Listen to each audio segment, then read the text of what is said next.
Hi guys, I'm Prateek Kumar and I'm the host of the FitCru show. I'm also the founder of FitCru. And before I start introducing the next guest, I would like to request you all to do one thing. Please subscribe to our channel on whatever platform you're going to hear this, or whether it's Spotify, YouTube, Instagram, wherever we're present. Please do hit the follow, subscribe button, because you guys subscribing to our channel helps us grow our show, grow our community better, and we are able to get better personalities, better people, and have more engaging conversations with them. This would help our listeners understand their struggles, their journeys, and get a clear insight in their lives too. So if you guys were to join us, there's literally nothing else that I could ask you all to do, because when we come together, we'll be able to get better people into our community. So please hit the bell icon or the subscribe button or the follow button, whatever platform you all are consuming this piece of content on. Please do join our community. I would like to welcome you all, and I would like to move on to our guest now. Are you a vegetarian? No, right? I'm confused. Okay. And I'm happy to admit that I'm confused. How old are you boys? They are 12 and 8. 12 and 8. Yeah. Okay. You don't look Thank you. over 25, and it's not like I'm saying this intentionally to compliment, but I'm saying that because when... The power of nutrition. Yes. Yes. When you don't give your body sugar spikes, genuinely it does help. How many meals do you consume? 2. 2, right?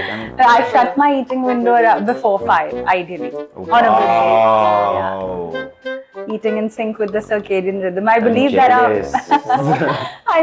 our metabolism is boosting while the sun is shining. What time do you start? Like, what is your first meal? First meal would be around 10. What I've noticed is so many households are just using the wrong oil at home, right? Which is why their LDL is always on the higher side. They're like, I'm so active, I'm eating so healthy, but why are my cholesterol levels still off? Not realizing that refined oil is the culprit. Which oil would you recommend to use as a base for cooking at home in an Indian house? Tell me, Bhakti, what is it that you do? Why do you do it? Why did you choose this as a profession? What is it that you do? So my parents have always been health enthusiasts, and growing up I was like encompassed with health magazines. My mom would always work on healthier substitutions for recipes. So that is the kind of household that I grew up in.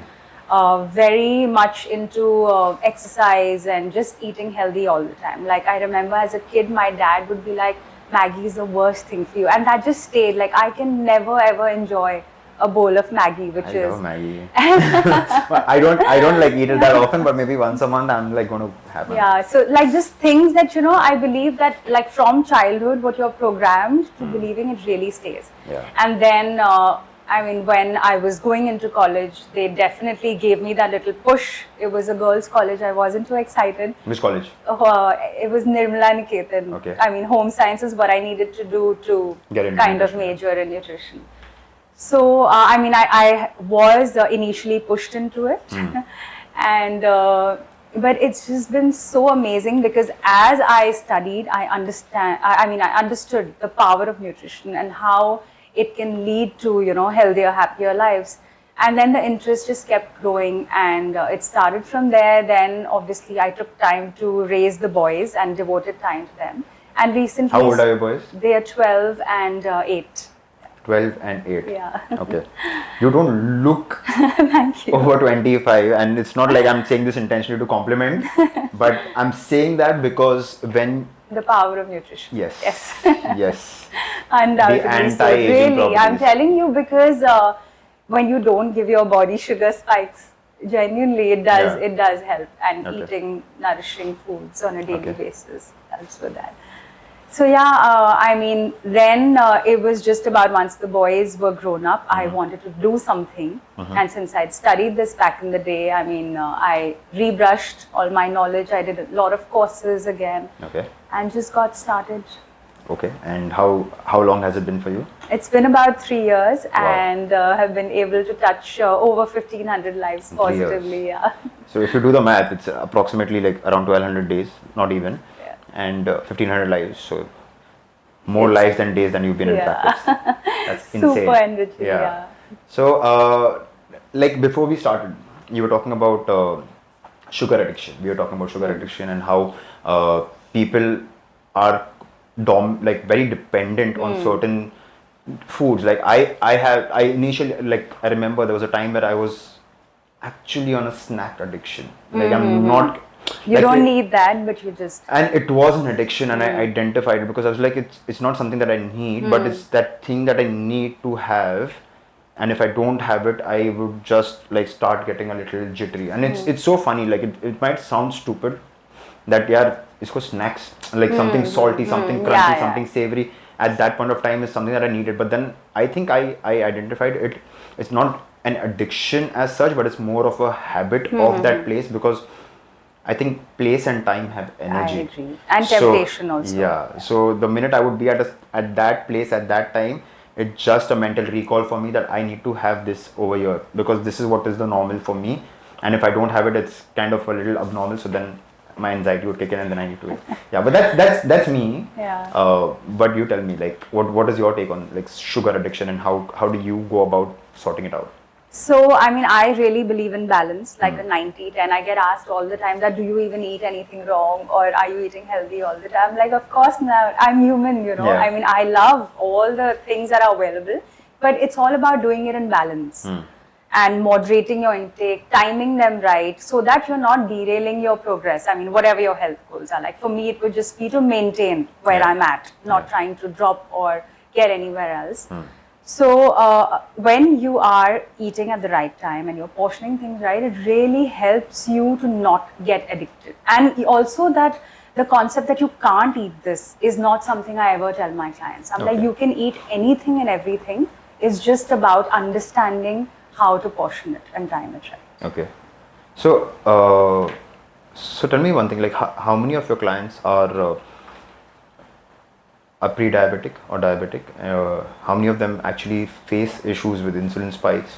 Do you feel that you are able to get people to reverse diabetes? Is it possible? Of course it is, yeah. Say about 8 out of 10 are pre-diabetic. Okay. Yeah. And somebody who's on insulin support, can they also come back? Of course, I have a doctor from Jaipur. She's a senior gynecologist, and I'm working with her.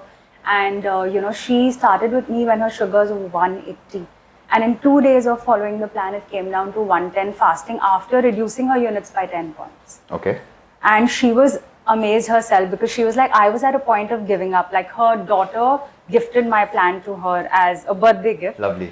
And she was like so overjoyed, and every morning she reports her morning sugars, and you know, her weight is dropping. She's like feeling so much more energetic, lighter, fitter. Her gut is doing better. And initially, of course, the first 4 days she was getting these slight headaches, and I told her, like, just have electrolytes and you will get past it. Your body is adapting to something new, so it takes time. It's, you know, just signaling, and it's talking to you. And also it could be a slight indication of hypoglycemia, so lower your units, lower your medication, and then in 4 days she was absolutely fine. So the struggle is real, but when you are dedicated and committed, Absolutely. and you know, you can genuinely bring down your blood sugar spikes drastically. There's so many simple tips and tricks that can help you to do that, and genuinely really simple and easy to follow. Let's say there are people who cannot afford the access to you, or just are probably pretty much set in their own ways. Could you give them some tips and tricks right now for them, like whoever is listening to this, and if they are struggling with sugar, diabetes, some hacks that they could probably incorporate? Because what I've seen is during the lockdown, when people actually took charge of their life, Yes. a lot of people, like who I know who were diabetic, actually got their sugar in control, and because it was mainly because of healthy habits, right? Absolutely. So, but can you like probably elaborate on some of the healthy habits? Just say simple things like, say, when you talk about your Indian meal, right? Starting with a good salad, focusing that half your plate is filled with low carb veggies. Okay. That's a game changer. Starting eating your meals with your salad, adding isabgol to your rotis, and doing millet rotis, which are more fiber rich and more nutrient rich as compared to your wheat. That helps you again to break down the carb spike. Adding ghee to your rotis, which is something we do, but a lot of my clients also fear adding that ghee either to their khichdi or rotis. That helps to bring down the carb spike. And having sufficient protein. What many people do is they'll just have a little portion of dal, sabzi, roti, and they'll feel like that's done, their meal.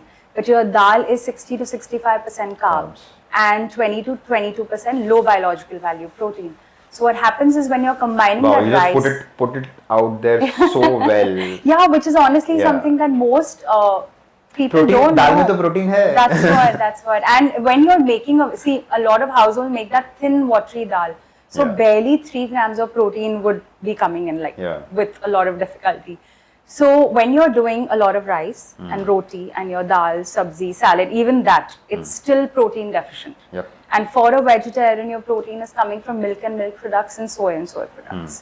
So you must add at least some either dahi, buttermilk, and a good quantity of it to get that protein, which is again going to help to break down the carb spike. Yeah. And movement after your meals, like just say 15 minutes of movement. You could just be clearing the table, running some errands in the house, or just climb up and down a flight of stairs, or 10 minutes of like a stroll around your office or wherever you're at. Yeah. That can really help to bring down the spike. Also, apple cider vinegar, I mean, research suggests that having that pre-meals can really bring down the spike by 30%. Okay. Yeah, and have you observed that like with CGMs of course, and like of course, with yeah. Like- Drastically, my dad was a pre-diabetic. Okay. And he brought his HbA1c down from like 8 to 5.5 in a span of a month. When my mom was traveling to Canada, he was strictly sharing meal images with me on a daily basis because she wasn't there, so he was doing his own thing. And it's amazing, like within a month how obviously he was really active, and it was amazing. And I gave him like in his millet rotis also, I would add a tablespoon of almond flour along with isabgol. So good fat, like I explained, helps to bring down the carb spike. Yeah.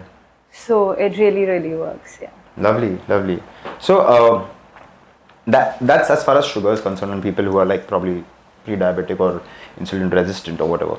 But what like I am a big advocate for intermittent fasting. I love the concept of intermittent fasting or time restricted feeding because it just adds so much structure and discipline in your routine. I agree. What is your take on? But still, I mean, the people still like to identify that as a fad diet. I think that's a tool. I think that's a very It's good really tool. not a diet. It's a lifestyle. Exactly. And So, a tool that you use to advantage. But after you understand the benefits that it has on the body, it's really amazing. Like you have to reason and understand everything. Even when I'm working with a client, I really encourage them to ask me, why are we doing this at this time? Why can't we do it later? Because that becomes really, a game changer when you understand you're motivated to do it. Yeah. But tell me, what's your go-to tool like for a healthier lifestyle? I won't call it fat loss, I won't call it muscle gain, but what is your go-to tool? Honestly, we all want longevity. We Exactly. all want to look younger and age gracefully. So my tool honestly is eating in sync with the circadian rhythm. Definitely Lovely. intermittent fasting is something I really, really believe in because it's so powerful. It has so many advantages like boosting your neurotropic factors. It encourages cell autophagy, which is, there are worn out cells in the body, which the body itself eats up when you're fasting. Also, it helps to improve your gut health. When you're fasted, now every time that we eat, there's postprandial inflammation that happens within the body. And when you're fasted, the Akkermansia bacteria, which is a fabulous good bacteria in the gut, that increases and that helps to strengthen your gut lining. Now, when we're eating, especially say when we're eating gluten or some kind of foods that damage your gut lining, what happens is toxins enter from your gut into the bloodstream.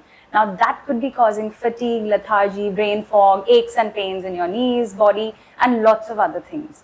So you have to constantly work towards strengthening this gut lining, which probiotics is something that again helps to do that. Prebiotic fibers, we'll talk more about that. But taking care of your gut health is so, so important, which is something that I do, I educate clients on a daily basis because 70% of your immune system resides in the gut.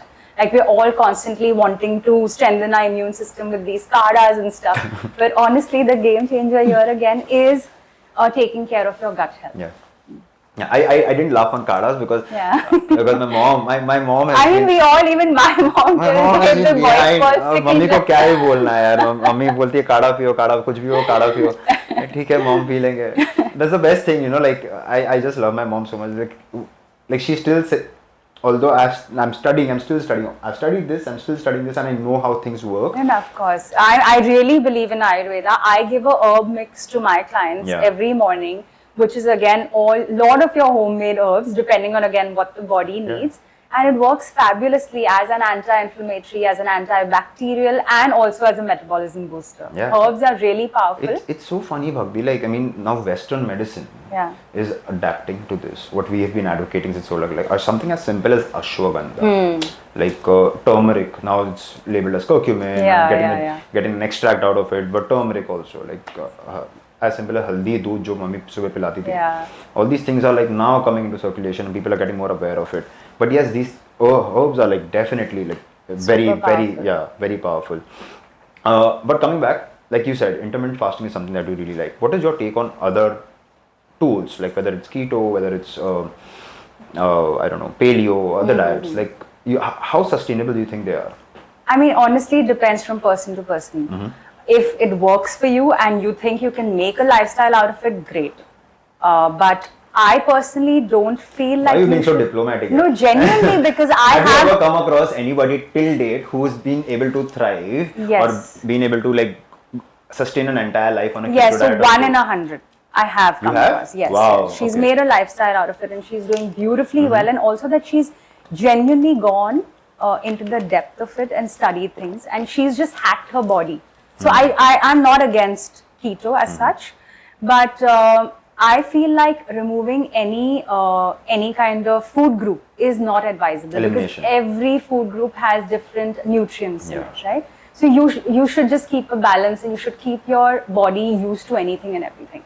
Like, say, if I go off gluten, I don't believe in completely going off gluten unless you have an allergy. You should just follow a gluten light lifestyle. Say when you travel and you have a bite also, and then you feel super bloated or you feel unwell for some reason, that's not ideal. So you should keep your system used to everything is what I believe. Yeah. I think building that resistance is also something that we should gradually work on. Totally. Like, I am lactose intolerant, and like, I wasn't till I was probably 2021, and gradually I was a big kid. Oh, is it? Yeah. But then I used to love my ice creams, and I still do. But now every time like I have an ice cream, I have my Magnum, and my tummy is like gone for a toss. But I still try to build that resistance. But curd works for you or no? It's a very my tests show that I'm intolerant, but at the same time Greek yogurt works really well for me. Curd sometimes I can process, sometimes I cannot. Mozzarella feta I can, other cheeses I cannot. Paneer I cannot. I'm glad at least you figured. That's exactly what's important, that your body is constantly talking to you. You have to listen, take cues, and try and get in sync with it, because every body is so different. And it changes as you go. It changes. Genuinely, even if you do an allergy testing 6 months down the line, it could be different. Absolutely. And and that's what what I've come across in my practice is that I've identified that people then start fearing foods, and they start labeling foods that, okay, this is something that I cannot process. I'm like, okay, fine. If like I just had a client recently, I still have her on board, and she's got these line of allergies, and she actually does because of certain health issues. No, of course. Like your gut gives you signals. Yeah, and me being me, like I like to push my clients to their limit. So I'm like, no, try it, and she tried it, and she had an allergy attack, and I was like, okay, fine. Okay. Sorry, my bad. I like to admit a mistake when I do it, but absolutely. At the same time, I do not want my clients or anybody in my circle to fear foods. True. Although she's identified, like how I've identified with time that, okay, these things don't work for me, I still do give my body a chance to battle it, build up that resistance. Yeah, you have to keep introducing it time and again. Yeah, that is the way. Yeah, I mean, what else can we do? Like, I mean, that is what you have to try. But since you spoke about bloating, and this is something that a lot of products are using to market themselves, like anti-bloating or anti-inflammatory, or you know what I'm saying. What is bloating exactly? So a build-up of gas in the gut, which causes like a balloony feeling in the tummy, is what bloating actually is. Now, it could be because you're intolerant to certain foods. It could be because you've not eaten mindfully, you're not chewing your food well. Like sometimes we're just so distracted and we're eating quickly and like just gobbling down food within 10 minutes because we have something to attend to. Yeah. That could cause bloating. Then taking in a lot of air, say when you're drinking with a straw, or even these sweeteners, artificial sweeteners, many of them cause bloating. Okay. And what you have to do is always have like a say a tea, a digestive tea that can really help to soothe bloating. Okay. That is something that I use with clients on a daily basis. I mean, I do call it the anti-bloat tea, but it really does help with digestion and Are we calming. slyly sliding your product in over here? No, I mean, but it works. Like, it's even something that's homemade. I also do it. Like I also give I've got clients who do complain of a little bit of bloating, and I do give them certain exercises to do, like a box breathing technique that works. Yeah, absolutely. So before eating, you have to put yourself in a rest and digest state. So box breathing really helps. So we do box breathing. Then, like you mentioned, tea. Instead of tea, I actually just give them a simple glass of warm water before they start their meal, just to like calm them down. So we do buttermilk with a seed mix and some jeera and pudina powder, which again really helps. And probiotics is something that I really use, because a lot of my clients, I notice that they're struggling with these gut issues, not realizing. Say, for example, if a household is doing only packaged curd, right, and not doing homemade curd, and the homemade curd has trillions of probiotics, but the packaged one doesn't. It's almost devoid of it because it's pasteurized. It has a longer shelf life. So in that case, a probiotic supplement can really help to completely eliminate that bloating in a span of like 2-3 months. Let's say that like I don't have probiotic supplements. Is there like a homemade remedy for probiotics? Like before I can have a mix of Dahi is the best. Yeah. Dahi, or that kanji that you make like with carrots, sauerkraut, kimchi. There are a lot of probiotic rich foods that you could do on a daily basis to get in there. So I know this, but I'll still ask you because so that people can get this. What's the difference between a prebiotic and a probiotic? Because what is more important? Like, is pre more important than pro? Is pro more important than pre? When should what be consumed? Right. And talking about prebiotics, prebiotics are basically foods that contain the fiber that helps with the growth of good bacteria in the gut. The probiotics. Yeah, the prebiotics. Probiotics are foods that have live bacteria in them, like I mentioned, your yogurt, sauerkraut, kimchi. And the prebiotics are foods that have natural fibers that encourage the growth of good bacteria in the gut. Like your onions, leeks, garlics, a lot of your fruits and vegetables, even your oats, rice, raw banana. Now, when you when you cook and cool your rice, or you cook and cool your potatoes, which is you cook them and then you refrigerate them overnight, and you have them the next day, what happens? The resistant starch, which is a form of a prebiotic fiber, increases multifold. And since the human body lacks the enzymes to digest this resistant starch, the calories that you will be absorbing from these cooked and cooled rice or potatoes or oats, the calories will be lower, and it's also going to work to impact your gut health positively. So that again is great when you're trying to drop weight, control your blood sugars. So, even a diabetic can eat these cooked and cooled potatoes and achieve a lower, insulin spike. Wow. Wow, another tip and trick. Superb. So I think that's a good practice, right? I mean, you have your prebiotics and probiotics. Is there a way we can have them together? Like absolutely. So dahi and raw banana. Yeah, and dahi and blueberries. I mean, blueberries are so antioxidant rich. They're really great for your gut health as well. And you need a balance of pre and pro on a daily basis. Now, you can just think that your prebiotics are coming from all your fiber-rich foods, and your probiotics, you have to have some form of like your probiotic, which is either kimchi, kombucha, kefir, or yogurt. I mean, the simplest of all.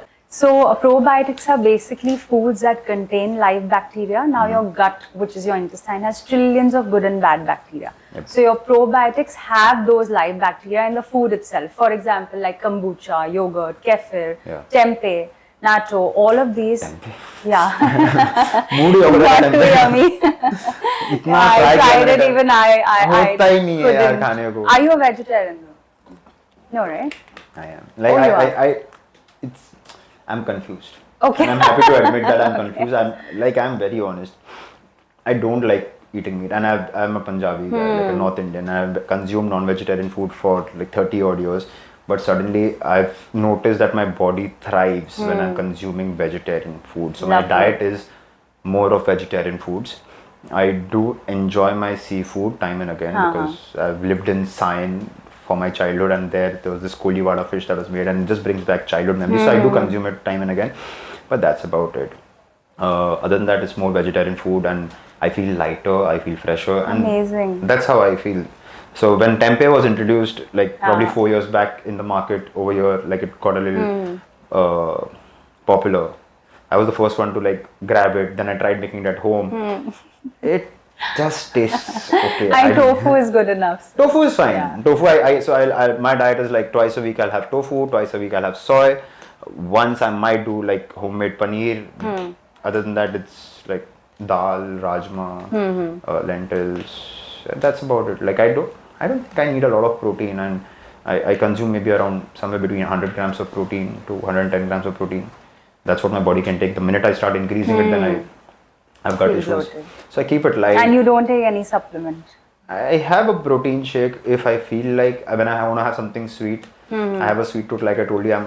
I was a big kid, so it's like my go-to dessert option. Oh, lovely. So I have a protein shake and almond How milk nice. with That's some interesting berries. to make a dessert out of your protein. Yeah, Amazing. I mean it's just like you figure out things as Yeah, you grow, right? So Yeah.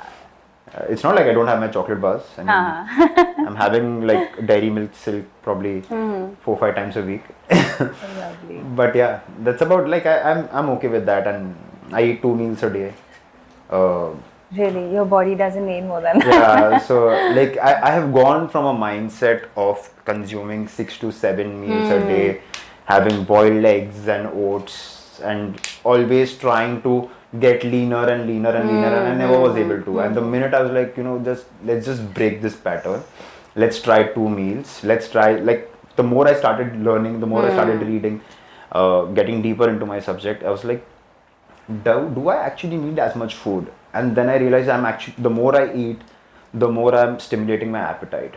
I'm just putting myself in a position where I'm going to get hungry time and again. My body's going to call in for food. Let's build up that tolerance.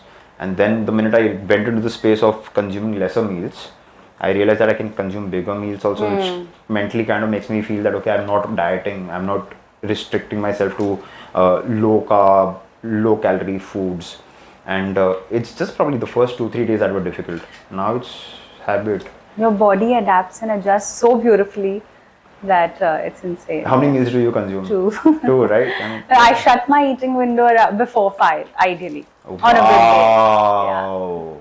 Eating in sync with the circadian rhythm. I I'm believe jealous. I believe that our metabolism is boosting while the sun is shining. But Ayurveda also says that, right? I mean, 5-6 baje ke baad you should not have like any food. Like And I'm telling you, I feel sunset my ke baad. best again.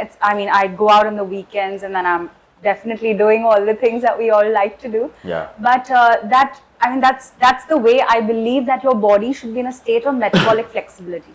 You don't want it to get used to anything for too long. Yeah. Right? So on my weekends, I'm going to eat later. And during the week, I'm definitely more So if you're disciplined. shutting off at 5-6, like let's say by 6, what time do you start? Like what is your first meal? First meal would be around 10. 10. Okay. And like, do you have coffee? Definitely. That was like instant. Yeah. I believe it's a metabolism booster. If it works for me, I mean, why not? How many cups are you at? 2. That's it? Very happy. Yeah. And okay. No, because I get quality sleep. So when when you're well rested, and melatonin has been a game changer for me there. When I was kind of resetting my circadian rhythm. So just about 3 mg of melatonin has improved my quality drastically, and I just wake up feeling so fresh that I'm not dependent on that coffee. It's just something I enjoy drinking. Is melatonin harmful for the body? Because a lot of when I recommend melatonin to my clients, they're like, I don't want to have this for sleep, and then I'm like, okay, try chamomile. Like it's like they feel I'm trying to push some kind of a drug to them or sleeping pill to them. So then I like, okay, first try chamomile tea, then try melatonin. So melatonin is not habit forming at all, and it's not impacting your body's natural formation of melatonin. So it's really something that I would use for whoever's kind of open to doing it. Yeah. But it really becomes a game changer, because even in 7 hours, even 7 hours of sleep, when you're going into that quality sleep, you wake up feeling so rejuvenated. Yeah, I think like I probably get like 5 hours of REM sleep, like and that's enough. Like I mean, I'm energetic throughout the day. I recover faster. I'm eating lesser. Like I think as you start understanding your body, you realize that the lesser but quality stuff is is the way important. to go. Yeah, like yeah. you don't need to pack on, add more things, and Absolutely. find different things, because the more you keep your things open, it gets easier to manage. I agree. Like, we are exposing ourselves to blue light for so long before we shut our eyes, right? I wanted to ask you that, yeah. Either way, on a gadget, or even when the room lights are on, that's light, and that suppresses your body's natural production of melatonin. Hence, I mean, a supplement really becomes that. It gives your body that nice push for a well-rested night. So, let's say somebody's on the gadget all the time. When it kind of impacts your sleep, how does that impact your food habits? Oh, drastically. Because when you, when you don't get your nightly rest, then what happens is your ghrelin is spiking, which is your hunger hormone. And there's also, when you're awake for longer, there's temptation. You're just like, sometimes out of boredom also eating the wrong kind of foods. You're not in your sensibilities to make good choices at all times. So it impacts, Yeah, I've never had a client who's told me that I woke up at 2 o'clock, I slept at 2 o'clock, but before sleeping I ate a salad. Like, you will. 2 baje koi salad nahi khana hai, 2 baje aap My son, okay, so every time when on the weekends they're sleeping late, and he'll go like, because we eat dinner early, they eat by 7, and then around 11 he'll be like, Mama, I'm hungry, but don't tell me that eat nuts. That's all I have at home. I don't keep any junk cookies or anything for them to snack on. So I'm like, okay, I'll fix you a French toast. So that is literally our night snack. It has to be like a protein rich. That's decent. I think that's decent, yeah. Good protein, good stuff going in. Yeah, so tell me, how has social media worked in your favor, like in the profession that we are in? How has social media helped you? Because I feel lately it's kind of taken a toll on me, where I've just been kind of, I've not been able to define the line between what I have to keep as personal, what I have to keep as professional, how much of content I have to like expose myself to, because it was, and it still is, a great marketing tool, and for me to like give my information out there and let people know about what I do and all of that. But at the same time, it started taking a toll on me. Like it started taking a lot of time from my schedule, where I just went into this person who was trying to create more content and seeing what others are doing, seeing how I can position myself differently. It just started taking a lot of toll on me, and then I was like, you know what, I need to cut this, and then I've got a team to do it. Like, I'm not touching this. So how has it worked for you, and where are you at? Because I just wanted to know. So initially when I started, really I felt like I'm doing the work of 4 people. I was literally working round the clock, from even editing my videos to everything. It was just crazy. And then definitely I got a lovely team member who's been helping me through this. And yes, and I also feel I don't take any kind of pressure. I genuinely, authentically put out whatever I'm doing in my daily life. And sometimes, like some weeks when the kids need more time and attention on the home front, then I take it easy. Sometimes work pressures are increasing, then I take it easy. So it's like I do try and keep a schedule. I do try and pre-plan. I have a bank of content always ready, but sometimes that doesn't, is not on point, and I don't take stress about anything. So just go with the flow. And definitely, I mean, in terms of work, like, it has worked brilliantly as a marketing tool for me. I've had some fabulous audience who can relate and resonate to what I put out there. And it's been really fabulous. It's worked really well in my favor. So, like, overall, like, for your clients, like, because I've noticed this, what happens, and why I actually brought up this topic was that my clients do suffer from, I wouldn't call it suffer, but do have like this innate desire to stay on social media for 3 hours at night. And they're going to stay from, let's say, from 10 o'clock to 2 o'clock watching reels. And hota hai. Reels dekh rahe, YouTube shorts dekh rahe, and that's when they start consuming rubbish. And then they wake up early the next day because they have to go to work, and then full day they're eating junk here and there, and they're like, yaar, nahi ho raha hai, nahi ho raha hai, nahi ho raha hai. So if you want to break that pattern for them, how do they do that? So firstly, we are not only what we eat, we're also what we watch, what we read, what we see. So, I mean, firstly they should kind of time it, everything in balance. Like even when with kids, we kind of ask them to restrict their screen time. Similarly, set a time across and work on self-development. I feel like expose yourself more to stuff that is enriching your life. Yeah. Because that is going to help you in the long run.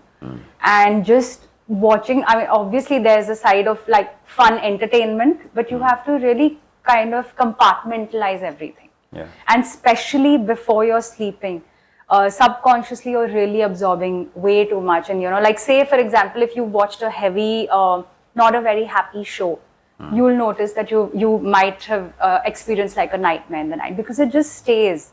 Your body absorbs it and then it plays on your mind when you're sleeping. So especially before kind of hitting the sack, you should watch something that is feeding you positively. Yeah. So this habit, I would really encourage them to kind of, rid themselves of. And either if you're watching reels, it should be just self-development related, something that's impacting you positively. Yeah. So I was reading somewhere, I don't remember where, but you normally wake up with certain emotions that you actually set the tone on the previous night, and the only emotion that you will never wake up with is laughter. Never. No one is ever going to wake up with never going to wake up laughing, right? But you can wake up angry, you can wake up sad, you can wake up a little content. Happy also doesn't happen. Like you don't wake up smiling and like how they show on movies and all. No one's gonna wake up like that's not gonna happen. But I kid you not, I swear I wake up like that many a days. Like you like that's because you are maybe you're practicing gratitude and you're like truly gratitude at exactly. night, every night. So that is where you will wake up, and because I would you're probably programming your mind. So I would categorize that as content and not like fair enough. Like laughter, like when you're happy and laughing, that not that emotion. But you can actually get yourself in that zone if you practice meditation before sleep. If you are able to oxidize and add more oxygen in your body, then even if you're suffering with chronic depression, which leads to a lot of other issues, you can actually like pivot yourself into waking up happy. Completely. Not happy but content. And then you can like set your entire day for a lot of good habits. That's what I was reading. I try to remember. I'll send you where I read this. So even when I work with clients, most of them who are coming to me for weight loss per se, I share daily meditations, I share affirmations, and someone who's struggling with body image, I also send them visualization exercises that really helps to positively impact their whole mindset. Because I truly believe that weight loss is 90% a game of your mindset. It's really, and also when you begin your weight loss journey, it's about finding out your why. How that is just so powerful that when you use the 5 why technique. No. So the 5 why technique. Sorry for interrupting, but since you brought it up, and it's so cool. Like when I was doing my I would love to know my precision nutrition course, and there we learned the 5 why technique. Is like when you ask somebody why do you want to do this, they'll be like, okay, I want to do this because I want to look skinny. Why do you want to look skinny? Ask them why 5 times. So they dive deeper into why they actually tap into their actual motivator. And most times it's because of how either it's their parents or the spouse or work. It's always related to people. It's never related to anything. It's always like related to people. External motivators. But intrinsic are really so powerful. Exactly. And so I mean that the game changer is when you help them to tap into that intrinsic motivator. I want to do it for myself. Eventually, because I will inside feel, So even if it comes from a perspective that okay, I think my spouse doesn't find me attractive. Okay, why don't you feel that your spouse finds you attractive? How does that impact you? How does that make you feel? And then it comes to confidence and stuff like that. And then it comes to the deeper issues. And once you identify that, then I use it as a big... I swear, because they're motivational next level then once they've identified that. So that works. But so please do continue. So you share affirmations, meditation packs, like the complete mental hack so that they can visualize themselves. Believe in a very holistic approach, and all of these work in sync towards taking you to lead a healthier and happier life. How important do you feel exercise, like strenuous exercises? I mean, I just feel that exercise should be something that you enjoy. Yeah. It doesn't have to be strenuous and intense, and you don't want to put your body in an added stressful zone, right? You just want to move your body beautifully so that you are able to improve your cardiac health, your lung health. Your muscle toning is definitely going to get better. Your bones are going to get stronger when you're moving it in any way that you enjoy. But weight training is something I encourage because that again really helps to reverse aging. Yeah. As we age, our bones just start losing their density, and when you're strength training, it really helps to kind of prevent and delay that. How often do you train?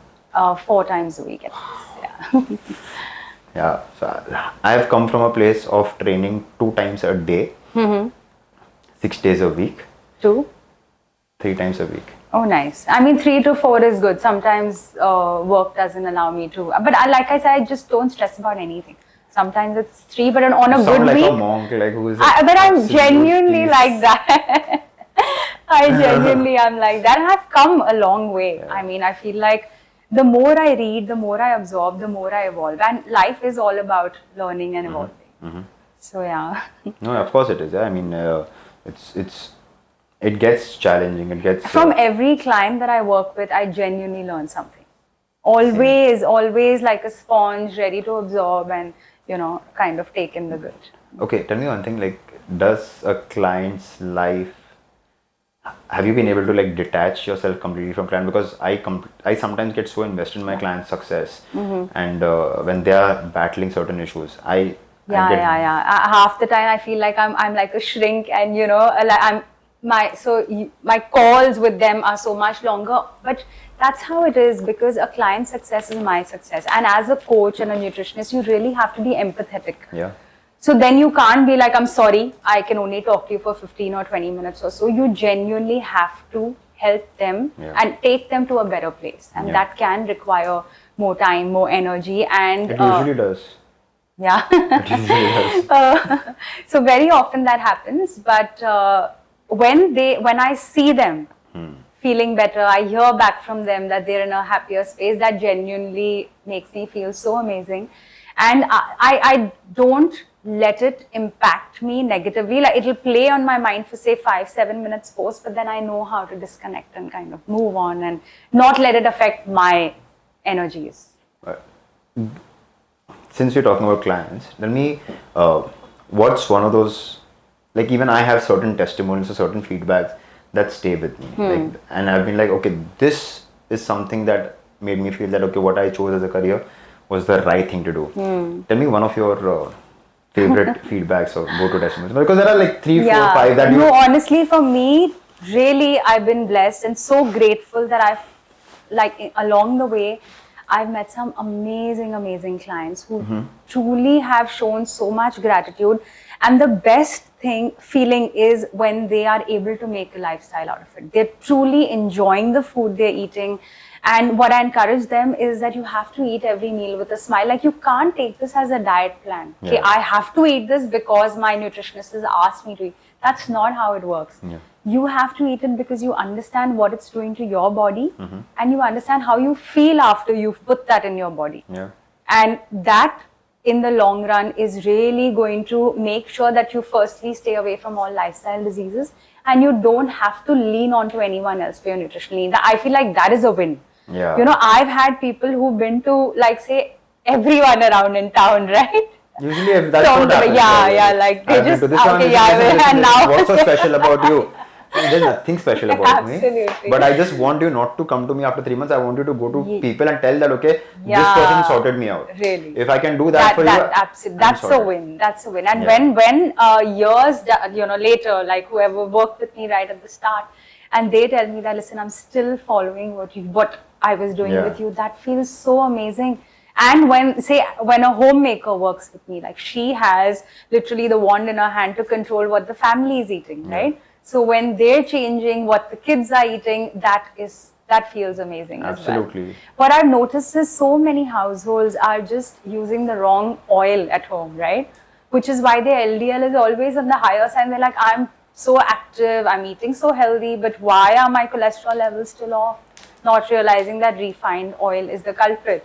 Which oil would you recommend to use as a base for cooking at home in an Indian household? Right. So ghee as much as possible, or coconut oil. You can occasionally use some cold pressed groundnut till oil. Okay. But extra virgin olive oil is what I use always for my salad dressing. Okay. But for the high heat cooking, I use pomace olive oil. Okay. Yeah. Perfect. Perfect. But so what I wanted to know from you is that, has there been any story? So I'll tell you, I'll share one story of mine. Like I was literally like probably 2 years into FitCru, and I was just starting my day, and I get this voice note by a client, like an old client, and so she had been told by her gynae that she will not be able to conceive, and she was facing fertility issues and all of that, and I just put her on one of my programs just to sort her lifestyle. Like I was like, it wasn't even something that I was trying to address or attack when she'd come on board, and she did mention on the consult call that this is what she's also facing. But I was at that point of time, I was like, hey, see, there are a lot of other issues also that we need to address. Let's first just get you back onto a healthier lifestyle or a healthier routine, a good morning routine, a good way of you taking care of your food, your exercise, sleep on the right time. Just sort that out. I think a lot of issues will just automatically get eradicated. So we put her on a program for around 6 months. She lost a ton of weight, maybe 20-30 kgs also. Like not just during the program, but after the program, because of the takeaways of the program. And almost like a year later, she sent me this voice note that I'm pregnant. How cute. I kid you not, I started crying. I started crying because I was like, because this is not something that you actually even were working towards. Yeah, but it had that positive impact. And my work gave somebody a family. Like I still get goosebumps when I think about it. It's amazing. So, and that is something that just stayed with me. And I was like, boss Pratik, irrespective, come what may, you're doing this for life. Like this is something that you cannot even like, this is your calling, this is what you're meant to do. I've done a lot of things in my life, by the way. Like I'm an engineer by academics, I've worked on power plants, I've worked in construction companies, I've worked in furniture companies and all of that. But nice. That's so powerful, really. So I'm here, and this is where I was meant to be, and this is what I'm doing. So that's what I want to know. Like, aisa koi story hai? Have you ever like received something like that? No, I mean, it can be different for different people. Like, it can be somebody who's given up the hope of sugar or something like that. You know, like diabetes hai, and this is my way of life. Yeah. And I've lost my entire dad's side of family to diabetes, by the way. Yeah. So it's something that one of the other reasons why I'm so into health and fitness. Right. So there was this client right at the start, say about a year and a half back. He did not want to get onto a sugar medicine because he also lost his dad to it, and he's like, no, I will do everything that you tell me, and I will not get on the drug. And it works so beautifully, and till date, I mean, every other month he'll send me a voice note thanking me. It just feels amazing because diabetes is a silent killer. Even if you're taking that drug and on paper your blood sugars show that they're below 120, but they are causing damage to the body. Silently they're like affecting so many organ systems. And to even to touch that one life positively, who I know that today is going to lead a healthier life for so many more years, is something that has really touched me. Yeah. So tell me, what is your vision for Get Healthy High now? Like where do you want to take it? What is it that you want to do now? So I mean, I usually believe in going with the flow, but I would definitely like to kind of start a online program where I can just increase my reach to so many more, and something that doesn't require too much one-on-one investment on time, because as a single individual, I mean, there's only so many clients that I can take up. Yeah. But if I kind of format something and put it out there and kind of have a group where we're catering to and solving issues together, I feel like that is something that I would want to really start sometime soon. Sounds exciting. So I just shot some pieces of content yesterday about sugar spikes and how people kind of get scared of sugar spikes because certain foods, like I was wearing a CGM sometime back just to see how my body works, and I'm just very inquisitive. So I saw that I had a very big spike when I was having my protein shake, whenever I would have my protein shake. But at the same time, was it whey? Yeah. Yeah, and whey does give isolate.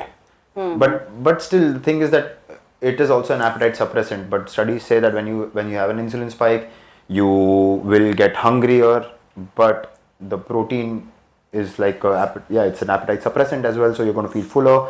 So I wasn't feeling hungry even though there was an insulin spike. So there is a big confusion in that area. So I created some content which I'm going to post. But what's your take on insulin spike and overall how should one address it? Right. So firstly, I believe that insulin is the elephant in the room. Yeah. A lot of people are even, their thyroid levels are going off, and that's actually because of your insulin. Okay. When people see their cholesterol levels are off, say their triglycerides, they feel like, my cholesterol is high, so I need to get on a drug. But actually, when your triglycerides are high, that's indicating that your total carb intake is high and your body, is experiencing insulin spikes. Yeah. So every time that your blood sugar spikes, there's inflammation that's happening in the body. Correct. And also when that sugar spikes, it's followed by a drop, yeah. which then makes you ravenously hungry. Yeah. So for example, if you're having a regular dosa, which a lot of we Indians do, if you're having that for breakfast, you'll realize that you're ravenously hungry an hour and a half later, as compared to if you're eating a more wholesome meal, like for example, a besan veggie chila, right? Because the lentils have more fiber and your dosa preparation is 90% only rice. So the kind of foods that you're having is definitely really going to spike your, going to affect your insulin spike. And that then can lead to a lot of diseases like your obesity. It can lead to diabetes, and which can then lead to cardiovascular diseases. So when, ideally you should be eating to keep those blood sugar spikes to as low as possible. That is the key to, healthier life. Okay. So,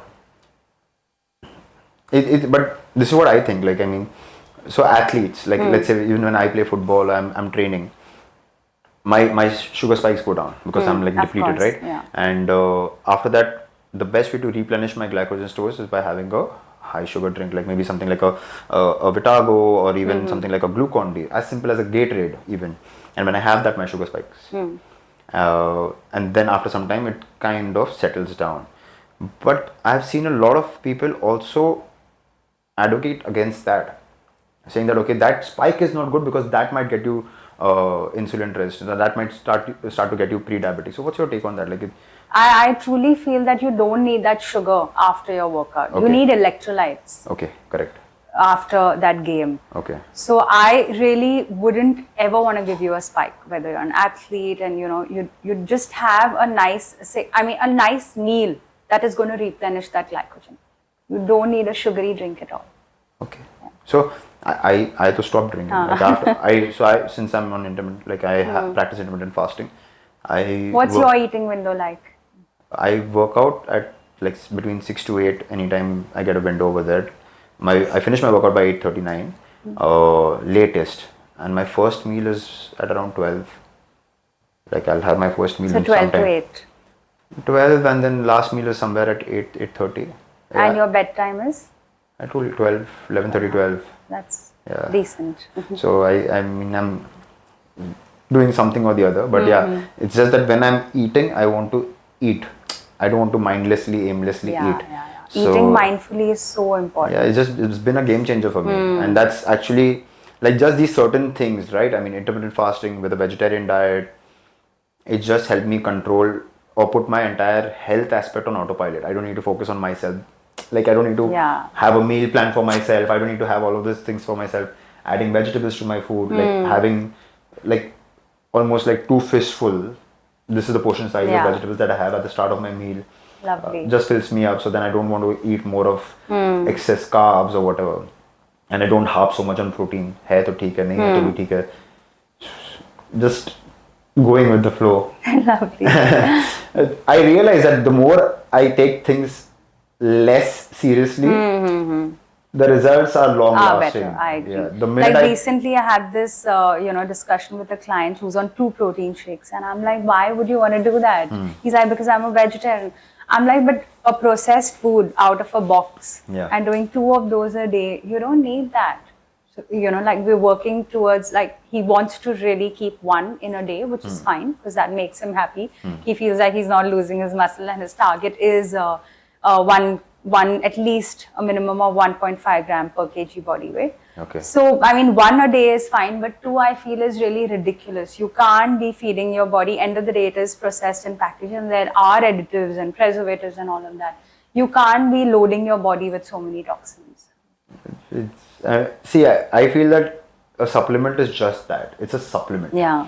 It is not. What the work that real food does, you can't. It's not going to take in the digestive Yeah, processes. It's not going to put that thing into the gears. No? It's not going to move things. It's just a shake. And it's a supplement. Suppose if I'm traveling or something and I don't have access to healthier options, then that's when there's a dabba of protein in my car ka boot. I'll open it, I'll have it. Right. I'm that not gonna, makes so much sense. Otherwise, I wouldn't touch it. Like, I'll eat food, fills me up. Protein shake is going to last me like for half an hour, and then after that, I'm hungry again. So we'll move on to the next section, which is called struggle and strength, and it's more about letting people know that in life, no matter what you do, you will face some challenges. You will, like, I'm sure even you must have faced certain challenges, whether it was starting your career or taking this to the next step and next step and next step, finding the 100th client, 500 client, 1000 client and stuff like that. I'm sure certain times you must have felt that, okay, yaar, this is not working. Because you start and then you're like, okay, nahi chal raha hai ya maza nahi aa raha hai. Or there are good days, bad days, ups and downs, but you don't give up, right? Which is why you've reached this place.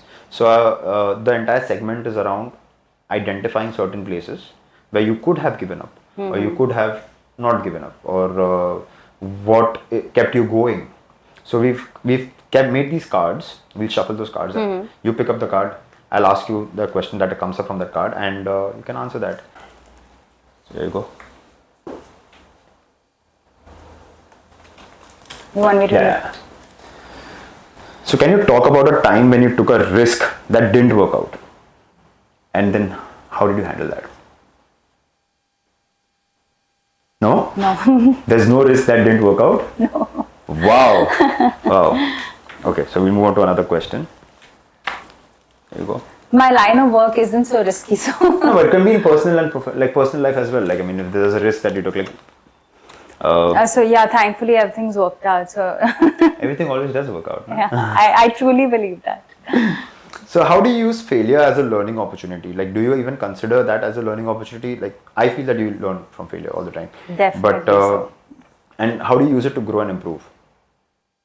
So I mean, whatever doesn't break you only makes you stronger, right? Yeah. So when you talk in terms of work, when I'm putting out some content or maybe something that I've started and I feel like it hasn't worked, you just sit, think and identify why, what can I do better?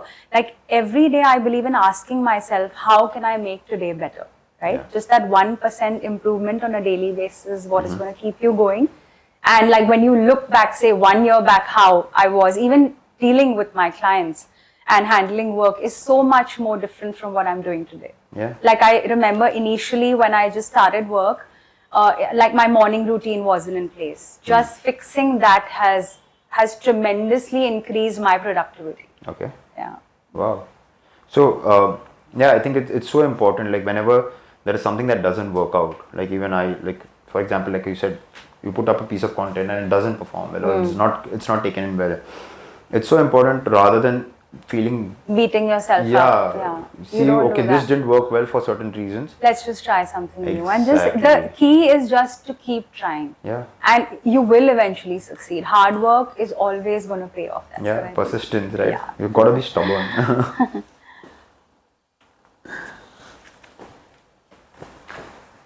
So what values do you hope to pass on to your children?